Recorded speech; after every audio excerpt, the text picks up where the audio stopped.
Bonjour à tous, merci d'être présents. J'espère qu'il vous reste un petit peu d'énergie parce que la journée est sacrément dense. Merci également à la chère Bali, évidemment, de nous avoir invités, de nous recevoir, de nous donner l'occasion de faire cet échange. Et enfin, je voudrais surtout remercier également tous les intervenants qui sont déjà passés sur cette estrade. Ça nous a permis d'aborder l'éco-responsabilité sous un grand nombre d'approches variées qui sont toutes extrêmement riches. Et il y a un sujet, finalement, qui est souvent la source de toutes ces démarches, ou en tout cas qui, je dirais, qui permet d'avancer sur l'ensemble de ces démarches, c'est la donnée. La donnée, elle est essentielle, évidemment, et c'est ce dont je souhaite vous parler, en tout cas, et échanger avec vous aujourd'hui. Petite remise dans le contexte avant, des éléments qui ont déjà été en partie partagés par les différents intervenants, je me permets de revenir dessus. Si on se fie à une étude de l'IFM et de Première Vision, qui est toute récente puisqu'elle date de septembre, en 2019, 46% des Français ont acheté un produit de la mode éco-responsable. Donc on voit déjà la progression par rapport aux chiffres qui étaient annoncés, ne serait-ce qu'en début 2019. Ça va plus loin. La période Covid qu'on a traversée y est peut-être et probablement pour quelque chose, mais les intentions prévoient 66% des Français à acheter une pièce de mode éco-responsable sur le second trimestre 2020, c'est-à-dire que c'est maintenant. Un autre chiffre extrêmement intéressant, c'est toujours de la même étude, c'est que 40% des Français déclarent que ce qui les empêche aujourd'hui, ou en tout cas ce qui les freine dans l'achat d'une pièce éco-responsable, c'est le manque d'information. Et donc Gilles Damaviel, qui est le directeur de l'Observatoire économique de l'IFM, nous dit « Les consommateurs ont soif de transparence et de traçabilité ». Alors c'est peut-être une évidence, ça fait, je ne suis pas le premier évidemment à évoquer ce sujet-là, mais ça prend des proportions aujourd'hui qui changent un petit peu la donne. Un autre élément qui n'est pas noté ici, qui me semble relativement important, c'est que le consommateur, depuis un certain temps, nous dit qu'effectivement, il manque d'informations pour acheter éco-responsable. Bientôt, on va se retrouver dans un nouveau paradigme, puisque toutes les marques, effectivement, se lancent dans l'éco-responsabilité. Donc, passer d'une époque où le consommateur se disait « je n'ai pas l'information », il va probablement arriver à un stade où il va se dire « j'ai trop d'informations, je manque de confiance dans cette information ». D'où le positionnement de Vigie, on y reviendra tout à l'heure. Un autre aspect de contexte qui est évident, là encore, qui a été rappelé par les précédentes interventions, c'est la législation. Beaucoup de démarches aujourd'hui, telles que la loi sur le devoir de vigilance de 2017, et qui possiblement va être étendue, devenir contraignante. Évidemment, toutes les initiatives autour de l'étiquetage environnemental, qui est souhaité pour 2022, et sous réserve d'une directive européenne, deviendrait obligatoire sur 2023. Également, la loi anti-gaspillage pour l'économie circulaire qui demande notamment aux marques d'afficher toutes les données par rapport aux perturbateurs endocriniens. Tout ça, et alors je rajoute une chose aussi qui n'est pas dite, c'est toute la pression des médias. Pour en venir à un point finalement, c'est que sur les marques, aujourd'hui, tombe une pression extrêmement grandissante sur deux points évidents, la traçabilité et la transparence. Ça veut dire que les marques aujourd'hui se doivent d'être pleinement impliquées pour deux choses. Être à la hauteur des enjeux sociaux et environnementaux et bien entendu être à la hauteur de l'attente des consommateurs. Alors, une pression grandissante, certes. Nous, avec Vigie, on propose de transformer cette contrainte en opportunité. On est convaincus, je suis sûr qu'on n'est pas les seuls d'ailleurs dans la salle, que les sujets de la RSE, de la transparence, de la traçabilité sont clairement aujourd'hui des critères différenciants pour notamment dynamiser la reprise d'activité dans le contexte actuel qui est bien particulier. Donc la vision de Vigie qu'on a autour de ça, c'est de participer à rendre la chaîne de conception transparente depuis l'origine des matières premières jusqu'à la distribution, et que cette information serve et soit valorisée pour la marque et pour le consommateur. Alors dit comme ça, c'est encore un petit peu vague, on va rentrer dans le détail de la manière dont on envisage les choses. Concrètement, aujourd'hui, Vigie, c'est un ensemble de solutions, technologies et innovantes qui doivent permettre aux marques d'effectuer un véritable levier sur leur démarche RSE. Quand je dis marque, je le dis en passant, on s'adresse à la fois à des groupes d'une taille très importante et d'une renommée nationale, mais également à des très jeunes marques qui sont en démarrage d'activité. Le cœur de Vigie, c'est une plateforme digitale qui va relier l'ensemble des fournisseurs avec sa marque et ses consommateurs, mais également inclure les bureaux de contrôle et les labels.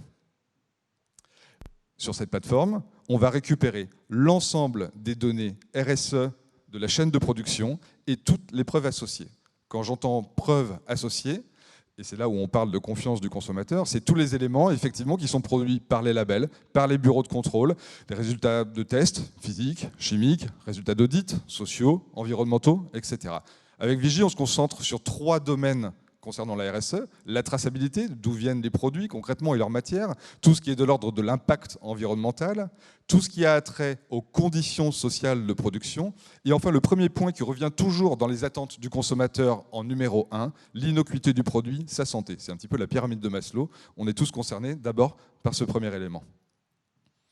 Alors, ce qui est important de se dire, c'est que la valeur ajoutée que nous proposons aux marques, c'est la capacité à récolter l'ensemble de cette information RSE sur sa chaîne de production, à l'avoir de l'avoir à disposition de manière structurée, et enfin, et ça c'est plutôt notre trajectoire sur 2020-2021, à authentifier cette information. Parce que c'est bien le problème, effectivement, des marques, c'est qu'on a beau avoir des certificats, on a beau avoir des résultats d'audit, quelle confiance on peut leur apporter, et c'est aussi d'ailleurs cette confiance limitée dans les documents qui limite après la capacité à communiquer vers le consommateur. Forcément, c'est un peu le bâton pour se faire battre si jamais on n'est pas sûr à 100% de la qualité des informations.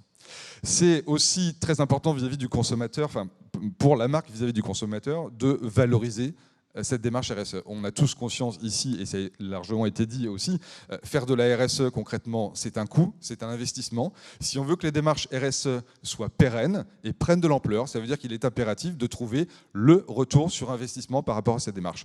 Ce retour sur investissement, il passe par la perception du consommateur que le produit qu'il achète comporte les véritables qualités RSE qu'on est capable, pour lequel la marque, en tout cas, effectivement, a effectué cet investissement et en confiance. Si on détaille un petit peu chacune des parties, Vigie, le cœur, je vous le disais, battant de cette solution, qui est la plateforme, qui va permettre effectivement de récupérer, comme je vous l'ai dit, toutes les données RSE et les preuves par usine fournisseur, par commande, par produit. Et c'est là où notre mantra, c'est bien qu'on raconte la véritable histoire de chacun des produits. On n'est pas dans la statistique à dire que les chemises de telle marque sont à peu près, suivant tel algorithme, notées de telle manière ou quoi. D'ailleurs, vous l'avez remarqué, on ne note pas. On pourra répondre à des questions ou échanger sur ce point de vue-là. Nous sommes dans la neutralité absolue. Nous sommes non pas en défiance vis-à-vis des marques et nous ne sommes pas des militants. Nous accompagnons chacune des marques dans leur démarche, qu'elles soient balbutiantes ou déjà matures en termes de RSE. On parle de centralisation de l'information, on parle également de gestion documentaire, notamment des dates de péremption de chacun des certificats. Vous aidez finalement à piloter cette information qui aujourd'hui probablement se retrouve dispatchée dans des mails, dans des fichiers Excel, dans différents départements et probablement des ressources dans vos entreprises qui sans arrêt font des relances fournisseurs et passent du temps très chronophage pour centraliser cette information. Du coup, on propose évidemment des gains de productivité conséquent pour vos équipes achats, notamment vos équipes qualité. On vous propose de la sécurisation et de la maîtrise de votre supply chain et on vous propose, bien entendu, une traçabilité renforcée. Voilà pour la partie valeur pour l'entreprise. Ensuite, si on se tourne du côté du consommateur, 2 manières de s'adresser à lui. La première, notre application smartphone qui va permettre à vos consommateurs, dans vos magasins, de flasher le code barre de vos produits. On ne parle pas de rajouter un QR code ou etc. ou une étiquette qui serait encore, je dirais, consommatrice finalement d'énergie ou de matière. Non, non, on se sert de vos codes barres existants. C'est aussi simple que ça. Et de cette manière, le consommateur va avoir un accès facile à une information qui est fiable et compréhensible.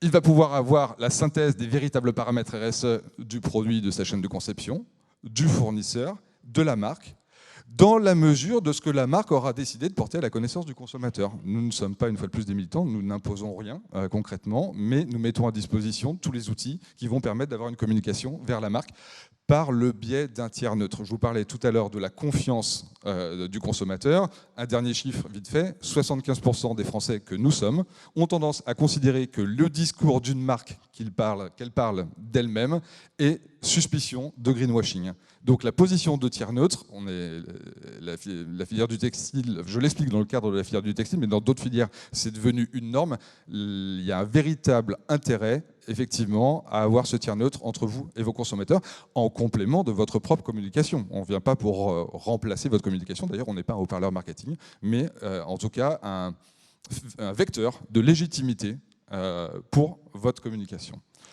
L'idée, c'est bien de valoriser la RSE sur le canal d'achat physique de vos consommateurs, d'accroître l'expérience client, ça c'est un élément qui est extrêmement important également, et enfin de renforcer, parce que je disais, j'ai pris un peu d'avance, désolé, de renforcer la crédibilité des informations grâce à la position du tiers neutre. Et puis nous, on s'est dit, ça ne suffit pas concrètement. Nous sommes 80% d'acheteurs à d'abord faire des recherches sur Internet avant d'acheter soit en magasin, soit en digital. Ça veut dire que si on n'est pas présent sur le digital, on perd 80% de la valorisation potentielle des actions RSE de la marque. Donc on va plus loin. On vous propose un système parallèle, cette fois-ci sur l'acte d'achat digital, c'est-à-dire qu'on vous propose d'intégrer sur chacune des fiches produits de votre site marchand un petit bouton Vigie sur lequel le consommateur va pouvoir avoir accès à la même information. Et de cette manière-là, on est sûr, non seulement pour le consommateur de lui offrir la même qualité de service, quel que soit son canal d'achat, ce qui est aujourd'hui une norme pour les marques, mais on est sûr, pour cette même marque, de valoriser au maximum sa démarche RSE, quel que soit le canal d'achat du consommateur. Alors, avec Vigie, on ne répond pas à toutes les problématiques qu'une marque rencontre en termes de RSE. La RSE, c'est extrêmement large. On n'a pas réponse à tout, concrètement. Donc, ce qu'on fait, dans notre logique, et ça a été dit tout à l'heure, j'ai entendu, quand on est plus nombreux, on va plus loin. Ça, c'est évident, même si seul, on va plus vite. Depuis le début, chez Vigie, on a une logique extrême de collaboration. Pourquoi ? Parce qu'on estime que la collaboration, c'est clairement de la valeur ajoutée. Et donc, autour de Vigie, c'est un véritable écosystème avec un maximum de parties prenantes sur les intervenants de la RSE d'un produit. Les consommateurs, bien évidemment, aujourd'hui on est sur une communauté avoisinant les 10 000 visiteurs uniques par mois sur l'ensemble de nos réseaux. Les fournisseurs, qui sont extrêmement importants dans la démarche de Vigie. Le fournisseur a trop souvent été le parent pauvre oublié de chacune des démarches sur la chaîne de valeur textile. Nous prenons en compte depuis le début le besoin du fournisseur, à tel point qu'aujourd'hui, nous en sommes à réfléchir à un modèle de collaboration directe à la demande des fournisseurs qui voient en Vigie un outil extrêmement important. Les marques, évidemment, ça va de soi. Aujourd'hui, on a plus de 35 marques. On a créé Vigie en mars 2019 et on a déjà plus de 35 marques avec nous. Les organismes de contrôle qualité, nous nouons des partenariats. Nous en avons un en finalisation et 2 autres en discussion. Également des labels. On a, pendant le confinement, noué un partenariat avec Slow We Are et nous sommes en discussion avec également d'autres labels. Et aussi des conseils en RSE, typiquement, qui peuvent apporter, par exemple, des compléments de valeur ajoutée à nos marques, type des bilans carbone ou des études stratégiques, voire opérationnelles. L'idée, c'est que quand on se présente, effectivement, lorsque nous, en tout cas, dans notre environnement, nous avons un client, une marque qui a des besoins qui vont bien plus loin que Vigie, on est capable, grâce à cet écosystème, de proposer des solutions complémentaires, non pas simplement sur un but commercial, mais des solutions qui font sens quand on les met ensemble, ce qui vient faciliter la vie du client, limiter son nombre d'interlocuteurs. Alors, en conclusion, vous l'avez compris, autour de Vigie, les bénéfices sont réels sur la RSE, la traçabilité, la transparence. Ce qui est sûr aujourd'hui, c'est que ce sont des solutions qui fonctionnent, qui sont extrêmement faciles à mettre en place. Elles ont été étudiées de A à Z pour ne pas être intrusives. Ce ne sont pas des usines à gaz. Il est certes questionnant pour les marques de s'engager vers la communication RSE, mais on a plein d'exemples à vous donner pour vous montrer qu'en fait, ça peut être extrêmement pragmatique, ça peut être extrêmement simple, du moment qu'on ne surjoue pas, quelque part, ce que l'on fait. Et donc, aujourd'hui, les marques qui s'engagent dans cette transparence vont inscrire très concrètement dans l'esprit du consommateur qu'elles ont été, à cette époque-là, les pionnières pour afficher des informations sur la totalité de leur collection, quel que soit le canal d'achat. On est donc sur un levier possible par rapport à la période de s'inscrire comme pionnier, et on vous invite à le faire avec Vigie. Voilà, je vous remercie. Et je répondrai avec plaisir à vos questions. J'ai quelques copies d'écran très rapidement, je les passe en 10 secondes pour vous montrer le contenu de notre application. Je suis désolé de ne pas pouvoir aller beaucoup plus vite, mais en tout cas, je peux vous faire une démonstration, évidemment, dès lors qu'on sera ensemble après. Si, tu as été très vite, un débit de parole efficace. Voilà, c'était très clair en tout cas. Merci. Respecte le cadre. Ouais, alors là, c'est magnifique. Alors, Pierre-Gilles veut encore nous montrer sa chemise, donc je vais remonter au même étage. Mais tu as bien fait de... Il y a une promotion sur la quatrième question peut-être. Ou la quatrième. Et je promets qu'on n'avait pas répété les questions. J'ai pris le micro, j'ai pas fait attention. Excusez-moi pour la prise de parole. Vous avez tout à l'heure expliqué que les marques pouvaient choisir les champs sur lesquels elles voulaient communiquer. Est-ce que le consommateur, quand il consulte l'application, il voit par exemple cette marque, elle communique sur 20% des champs possibles, celle-ci elle répond à 90%. Est-ce qu'on sait le niveau en fait de le trou noir finalement sur lequel la marque ne souhaite pas ou ne peut pas communiquer? Alors oui, effectivement, de fait, on le voit puisque si on reprend alors c'est très schématique ici et c'est pas aussi démonstratif qu'une démonstration, excusez-moi pour la répétition, mais effectivement, on va voir qu'une marque va déclarer 3 paramètres en termes de santé-sécurité et 0, par exemple, en termes de social. Donc la manière dont on a construit, et on l'a fait en partenariat avec l'Université de sociologie, psychologie de Metz, pour trouver un système qui ne soit absolument pas jugeant, mais qui permette aux consommateurs de se faire une idée par rapport à ses propres valeurs. Nous, on a la conscience qu'aucune marque ne peut être exemplaire sur l'ensemble des paramètres de la RSE et qu'un consommateur achète en fonction de ses valeurs qui sont propres. J'habite près de l'océan, personnellement, je suis très attentif à la qualité de l'eau. Et ben, typiquement, je vais me rendre dans la catégorie environnement et je vais pouvoir voir directement ce que la marque fait sur cette thématique-là. Donc ça permet effectivement d'orienter le consommateur sur je dirais, les piliers que la marque active en termes de RSE. Est-ce qu'il y a une autre question et réaction sur Vigie? On me demande de tenir encore 2 minutes avant le duplex. Alors cette fois... J'aurais été trop vite, mince. C'est le comble. Ah. Merci. C'est l'équipe Estia, c'était mon soutien, Jérémy. Il savait qu'il fallait m'aider. De sobre. Non, je rigole. Oui, moi j'avais une question sur comment vous vous interfacez avec la supply chain, parce qu'elle est infiniment complexe. Donc soit vous récupérez des datas de systèmes de gestion de la supply chain existants, ou vous demandez une ressaisie de toutes les données. Voilà, je voulais en savoir un peu plus par rapport à ça. Alors en fait, il y a une limite à ça, c'est-à-dire que Vigie en soi ne crée pas de la visibilité, dans le sens où si une marque achète un produit fini à un confectionneur en Chine sans avoir l'historique des différentes étapes, sans avoir piloté justement sa supply, c'est pas nous-mêmes qui allons permettre d'aller voir plus loin. Mais à partir du moment où la marque a la visibilité sur ces étapes de transformation, on est capable, nous, de s'adresser effectivement à cet acteur, de lui proposer évidemment, enfin en tout cas la marque va lui demander de travailler par le biais de notre plateforme et remplir toutes les informations. On lui demande pas tant que ça de la... Vous pouvez importer un fichier Excel ou... Ah ben non, chaque élément, il va devoir répondre. En fait, la marque va choisir ce sur quoi elle le questionne. Alors, on suggère pas mal de choses. Aujourd'hui, on a un très grand nombre de paramètres. Donc, la marque va dire, bah voilà, moi, ce qui est prioritaire par rapport à mon ADN de marque, par rapport à mon cahier des risques, parce que j'ai une typologie de produit où je fais produire dans telle région, etc. Elle va sélectionner les paramètres qui sont le plus structurants pour elle. Et donc ces paramètres vont être soumis au questionnement vis-à-vis du fournisseur avec l'upload de toutes les preuves associées. Et en fait, on n'est pas dans la ressaisie du fournisseur, parce qu'en fait, ce dont on se rend compte, c'est que la RSE a souvent été rajoutée un petit peu comme un millefeuille sur des outils déjà nombreux existants. Et nous sommes aujourd'hui les premiers à proposer un système qui soit parfaitement dédié à la RSE. On ne vient pas déformer un outil existant pour encore rajouter de la RSE. On comprend bien que ça a ses limites. Jocelyn, merci beaucoup. Merci à vous, je suis à votre disposition s'il y avait des questions ultérieures en tout cas. Merci à tous Merci. les stand-uppers.